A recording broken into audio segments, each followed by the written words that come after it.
안녕하세요. 이한희 목사입니다. 최근에 제 페이스북을 통해서 어떤 한 청년의 글을 접하게 되었습니다. 요즘 제가 다른 부분에 힘을 싣고 사역에 좀 더 이렇게 힘을 쏟는 부분이 따로 있어서 이제 예전처럼 페이스북에 글을 쓰거나 그러지는 않습니다. 근데 이제 다른 사람들의 글을 좀 참고하거나 그럴 때 잠깐 들어가 보고 하는데, 언젠가 한번 들어가 봤더니 한 청년이 저는 그런 사연이 있는 청년인지는 몰랐는데, 과거에 FT너 김영현 교회에서 이제 좀 꽤 오랫동안 좀 예배를 드렸던 청년이었습니다. 근데 그가 김영현 교회를 다닐 때에 느꼈던 그런 어떤 신앙적인 고민들, 그리고 어떤 불안함, 그리고 어떤 부자유한 그런 것들에 대해서 토로하면서 이제 그 청년이 이제 올바른 교회에서 신앙생활하면서 이제 멘토가 되는 목사님들을 통해서 복음이 주는 자유함에 대해서 깨닫게 되고 올바른 복음을 그렇게 찾아가게 되었다라는 간증과 동시에 자기가 FT너 때 느꼈던 그 영적인 패단들을 이렇게 간증으로 표현을 해서 절대 그런 율법주의적인 그런 교회, 그런 김영현 같은 잘못된 복음에 절대로 다른 사람들만큼은 빠져들지 않았으면 좋겠다라는 그런 이제 글을 이렇게 써놓은 것을 보았습니다. 그런데 제가 목회를 하면서 이 FT너 김영현 곁에서 신앙생활했던 그런 지체들을 더러 만나게 됩니다.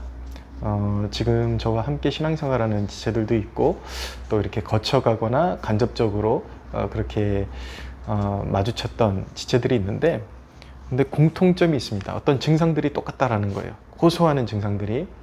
근데 보면서 너무 안타까웠고, 그 청년의, 아까 그 페이스북에 글을 올렸던 그 청년의 간증을 보면서 이것을 한번 영상으로 만들어서 오늘날 유튜브를 통해서 잘못된 복음이 너무 편만하게 퍼져 있으니까 혹시 여러분들의 신앙 안에도 이런 요소가 있지는 않은지 점검해보고, 이런 요소들이 있다면 여러분들이 복음이라고 알고 추종하던 그러한 것들이 사실은 진정한 복음이 아닐 수 있다라는 그런 경각심을 가지고 올바른 길로 이렇게 회귀할 수 있는 기회가 되었으면 좋겠다라는 그런 뜻을 가지고 이 영상을 찍게 되었습니다. 한번 점검해 보십시오. 이런 증상이 있다면 여러분들도 율법주의에 물든 그런 신앙인일 수도 있습니다. 제가 몇 가지 항목을 이렇게 제가 그렇게 고통을 호소했던 지체들의 공통점, 그리고 제가 느끼고 있는 그런 어떤 율법주의적인 패단, 이런 것들을 항목으로 좀 만들어 봤어요. 제가 여러분들에게 5가지 항목을 제시할 텐데, 하나하나 여러분들이 점검하면서 나는 올바른 복음에 그렇게 젖어서 살고 있는가, 그리고 복음의 위력과 복음의 은혜로움을 충만하게 누리면서 살고 있는가, 아니면 나도 알고 보니까 뭔가 십자가의 복음을 알긴 했지만 뭔가 잘못 알고 있었고 잘못 빠져들고 있었구나 라는 것을 캐치했다면 거기서부터 진단을 올바르게 시작해서 이제 올바른 길을 찾아가도록 노력해야 합니다. 자, 5가지 제가 진단 항목을 말씀드릴게요. 첫째, 내가 용납되었다라는 사실보다 여전히 자기 자신의 자격을 더 많이 신경 쓴다.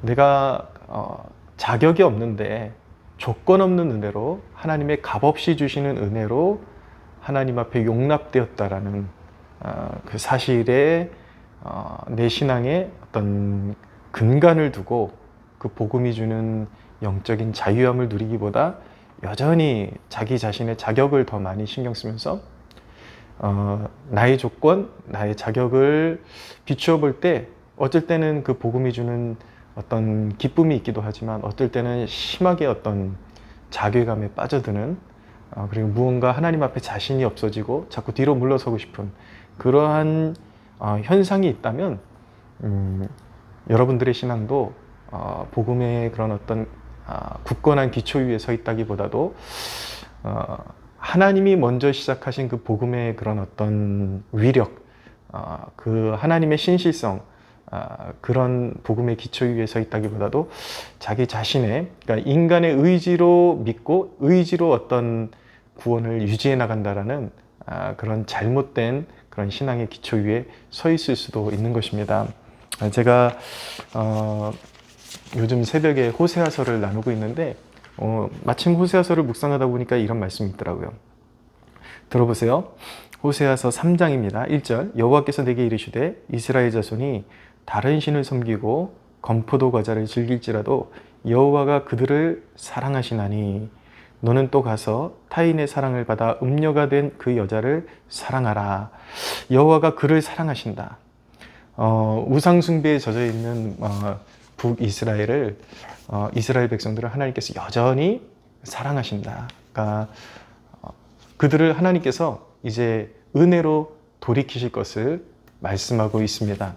무엇이냐면 우리의 구원이 우리의 자격에서 시작된 것이 아니라 이렇게 우리도 한때는 우상숭배에 젖어 있고 또 세상의 쾌락에 젖어 있고 이런 하나님 앞에 사랑받을 만한 근거가 전혀 없는 그런 사람들이었는데 여호와가 그를 사랑하시나니 우리는 그런 어떤 거부할 수 없는 불가항력적인 그런 은혜 가운데서 하나님께 구원으로 초대를 받고 구원으로 이끌림을 받은 그런 사랑받은 자녀들이라는 거. 믿는 자들은 그렇게 우리의 자격에서 그런 어떤 구원이 시작된 것이 아니라 너무나도 자격이 없고 또 사랑받지 못할 그런 요소밖에 없는 사람들이었는데 하나님께서 여전히 품어주시고 그 사랑으로 인내하셔서 우리를 그 구원의 품으로 이끌어 주신 것이라는 것을 성경이 말씀하고 있는 것입니다. 그래서 하나님이 요한일서가 말씀하신 것처럼 우리가 먼저 하나님을 사랑한 것이 아니라 하나님이 우리를 먼저 사랑하신 것이라.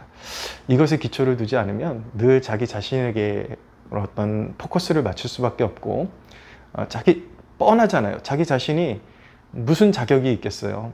그러니까 항상 불안하고 염려하고 그런 증상이 있을 수밖에 없는 것이죠.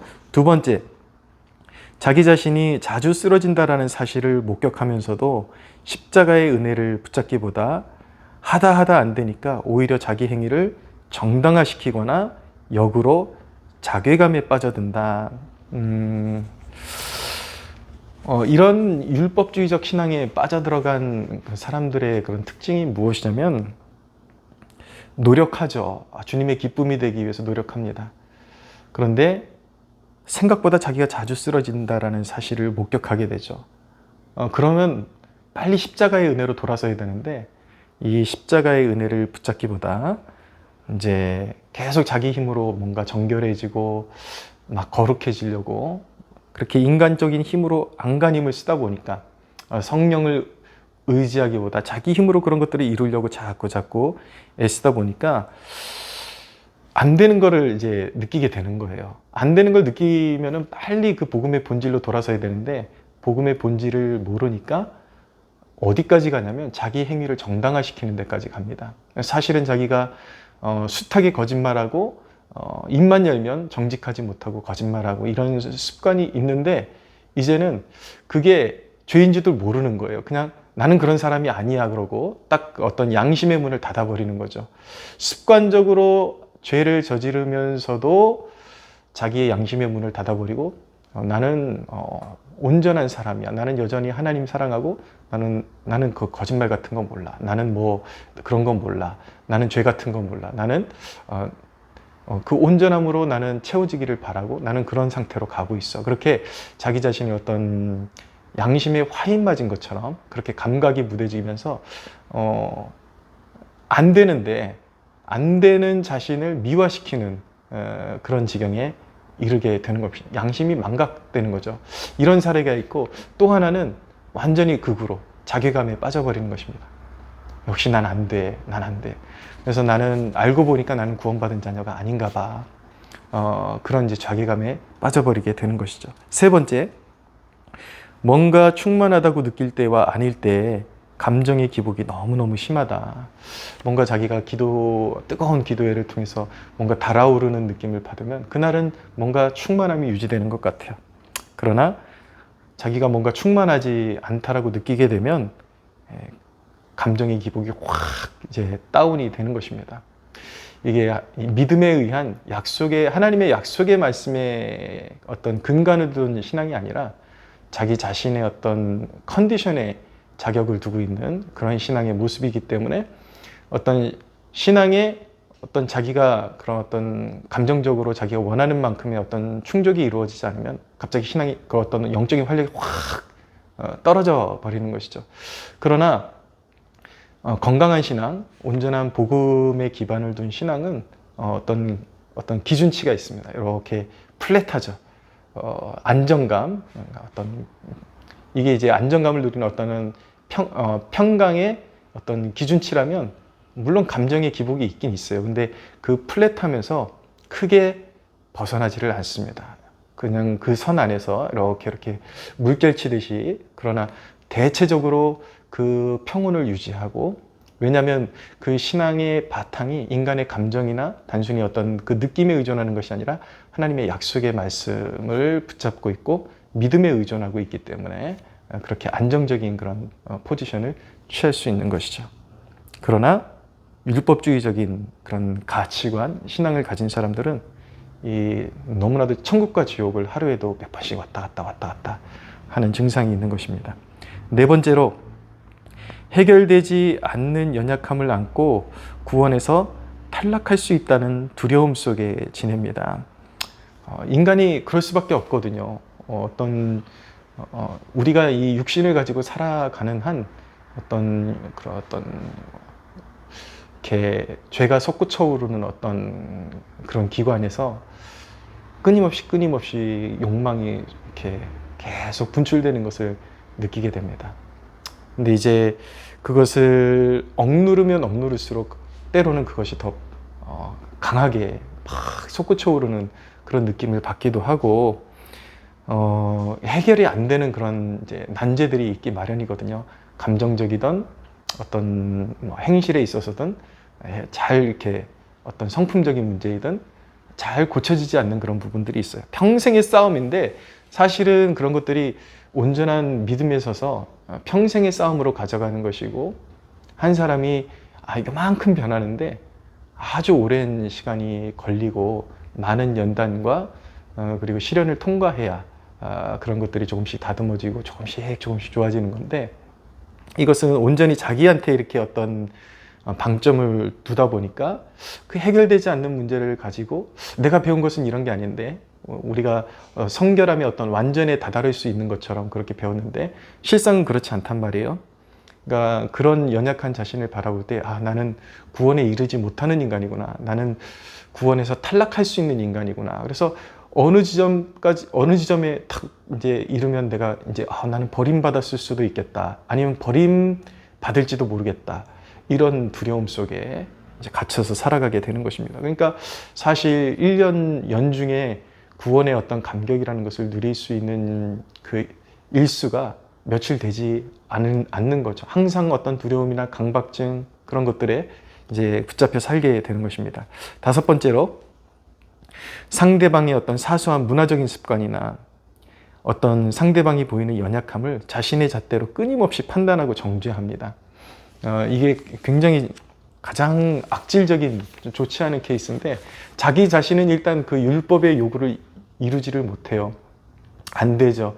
자기 자신 안에서는 끊임없이 인간이 이런 존재구나 라는 것을 느끼면서도 자기 자신에 대해서는 양심을 닫아버리고 다른 사람에 대해서 칼 같은 그런 잣대를 갖다 대고, 하나님이 그 사람에게 갖다 대지도 않는 어떤 잣대를 자기가 신앙인은 이렇게 살아야지, 신앙인은 이렇게 살아야지, 그런 잣대를 상대방에서 갖다 대면서 항상 끊임없이 판단하고 정죄하는 습관을 가지고 있게 되는 것입니다. 이 다섯 가지, 제가 이런 여러 가지 나타날 수 있는 그런 어떤 현상 중에서 다섯 가지를 여러분들에게 추려서 말씀드렸는데, 이런 현상이 왜 일어나는가? 간단합니다. 일어나는 이유는 복음을 모르기 때문인 것입니다. 그럼 이런 사람들은 구원을 받지 못한 것인가? 제가 정확하게 뭐 100% 정확하게 진단을 할 수 있다라고 말씀드릴 수는 없겠지만 제가 지켜본 바로는 그렇습니다. 대중에는 정말 잘못된 이단에게 속아가지고 잘못된 그런 의로움을 가지고 자기가 구원받은 것처럼 그렇게 착각했다가 결국은 자기가 이제 그렇게 살 수 없다라는 것을 발견하고 완전히 그런 어떤 자포자기 상태로 가는 그런 가라지 같은 사람들이 있는 반면에 어떤 사람들은 이런 자기가 안 되는 것을 보면서 이게 맞는 걸까? 끊임없이 고민하면서 진리를 추구하는 사람들이 있더라고요. 저는 그런 어떤 진리를 포기할 줄 모르는 그 열정이 어디서 나온 거냐면 그 사람들이 거듭났기 때문에 일어나는 현상이라고 저는 그렇게 생각하고 믿고 있습니다. 생각해 보세요. 그 사람 안에 영원을 향한 열정과 끊임없이 진리를 향한 추구함이 성령이 주신 그러한 내면의 그런 갈등이 없다면 그들이 끊임없이 그 아닌 것과 계속 충돌하면서 진리는 무엇일까? 나는 왜 이런 예수님을 사랑하는데 왜 이런 정죄감 속에서 끊임없이 살아가야 될까? 내가 잘못 알고 있는 것은 아닐까? 진리는 어디 있을까? 여러분, 이런 끊임없는 질문과 진리를 추구하려는 그 마음이 어디서 나오겠습니까? 분명히 그 영혼들 가운데 상당수는 거듭났기 때문에 이제 그렇게 진리를 추구하지만 어떤 방향성을 길을 잘못 들여놓은 것이죠. 발을 잘못 들여놓은 것이죠. 진짜 선생들한테 배운 것이 아니라 사실은 겉모습은 그럴싸하게 포장하고 있지만 양들을 사냥하는 일인 그런 거짓된 선생들에게 잘못 배워가지고 그렇게 양심의 고통을 누리고 있는 것입니다. 이 문제를 해결할 수 있는 방법은 오늘 뭐 여기서 무슨 제가 한마디 여러분들에게 거들어가지고 해결해 줄 수 있는 문제는 아닌데 중점은 무엇이냐면 바로 복음에 있습니다. 십자가. 여러분들 십자가를 가만히 묵상해 보십시오. 내가 할 수 있다라면 하나님의 아들이 이 땅 위에 왜 오셨겠습니까? 가만히 보면 그들도 믿음으로 구원받는다. 이 율법주의자들, 요 근래에 유행하는 율법주의자들, 그들은 자신이 율법주의라고 말하지 않습니다. 오직 은혜로 구원받는다고 말합니다. 그러니까 사람들이 헷갈린 것이죠.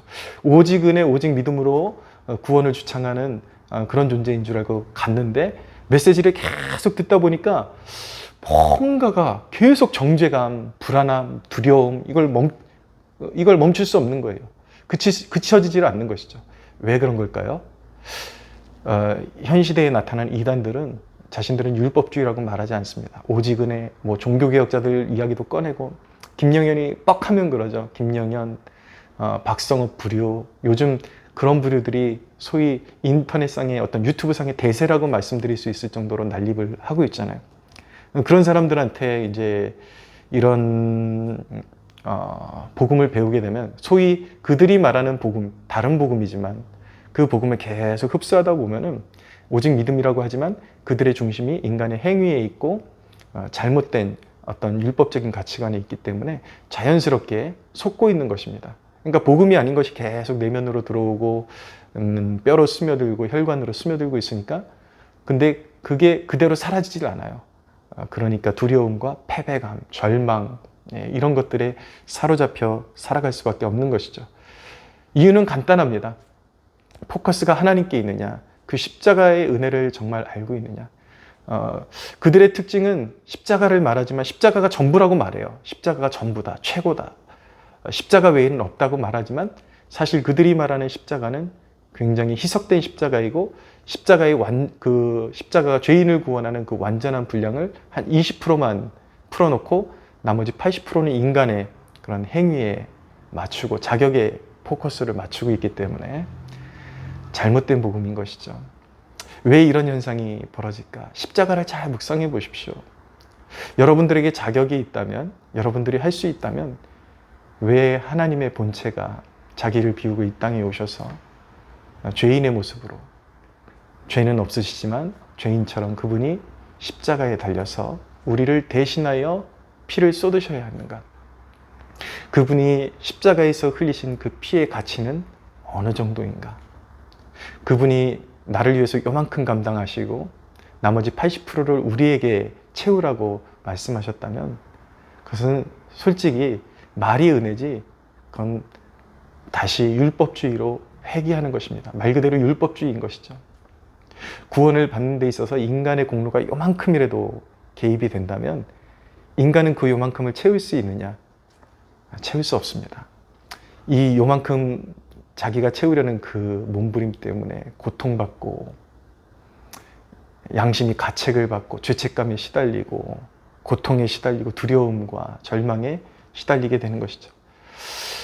그러나 참 복음은 주님이 전부를 감당하셨기 때문에 주체할 수 없는 은혜 때문에 넘어지면서도 일어날 수밖에 없고 그리고 깊은 어떤 내 자신의 연약함을 보면서 또 회개에 이르면서 이 죄인을 여전히 사랑하시는 그 큰 사랑 때문에 늘 감격과 주체할 수 없는 눈물이 계속해서 끊임없이 그래서 죄가 더한 곳에 은혜가 더한다라는 말씀이 뭔지 잘 묵상해 보십시오. 결국은 십자가에 해답이 있습니다. 여러분들이 십자가를 잘못 알고 있기 때문에 그런 율법주의적인 그런 사관에 함몰되어서 여전히 영적인 자유와 그 십자가가 주는 그리스도가 우리에게 선사하는 믿음으로 의롭다 하는 그 칭의의 은혜 그리고 양자됨의 은혜 이런 것을 누리지 못하고 있는 것입니다. 기회가 되면 이런 말씀 좀 더 계속해서 부연해 나가도록 하겠습니다. 이 시대의 가짜 선지자들을 잘 분별하십시오. 가짜 선생들을 잘 분별하고 인간의 눈에 보기에 멋진 것이 다 멋진 것이 아닙니다. 일단 공로가 인간이 멋있는 척하고 공로가 인간에게 돌아가는 그 순간부터 그것은 부패한 것입니다. 오직 예수, 오직 은혜, 오직 믿음입니다.